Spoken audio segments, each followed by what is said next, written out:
तर दुसरीकडे नाशिकच्या भुजबळ फार्मवर हालचाली वाढलेल्या आहेत। भाजपचे पदाधिकारी यांनी भुजबळांची भेट घेतली आहे। डॉक्टर भारती पवार यांनीही भुजबळांची भेट घेतलेली आहे। दिंडोरीसह नाशिक लोकसभा मतदारसंघामध्ये भुजबळांची मोठी ताकद आहे आणि त्या पार्श्वभूमीवर भुजबळांच्या गोटामध्ये हालचालींना वेग आल्याचं पाहायला मिळते। नाशिकच्या भुजबळ फार्मवर हालचाली वाढलेल्या आहेत। भाजपच्या पदाधिकाऱ्यांनी भुजबळांची भेट घेतली आणि त्याचबरोबर दिंडोरीच्या उमेदवार डॉक्टर भारती पवार यांनीही भुजबळांची भेट घेतलेली आहे। त्यामुळे आता या भेटीमध्ये नेमकी काय खलबतं होत आहेत याविषयी उत्सुकता निर्माण झाली आहे।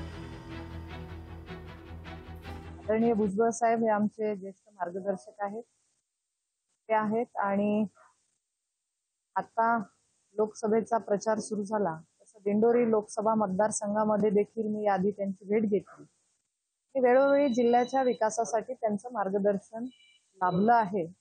या जिल्ह्याच्या विकासामध्ये काय काय बजेट असेल, काय कामं झाली पाहिजे, केंद्र सरकार राज्य सरकार यांच्या माध्यमातून नेहमीच त्यांनी एक चांगली दिशा आणि मार्गदर्शन केलेलं आहे।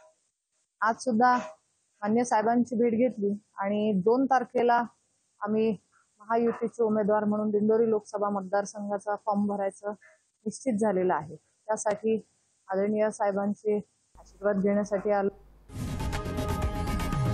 लोकशाही मराठी ऐका, पहा, जागरूक रहा।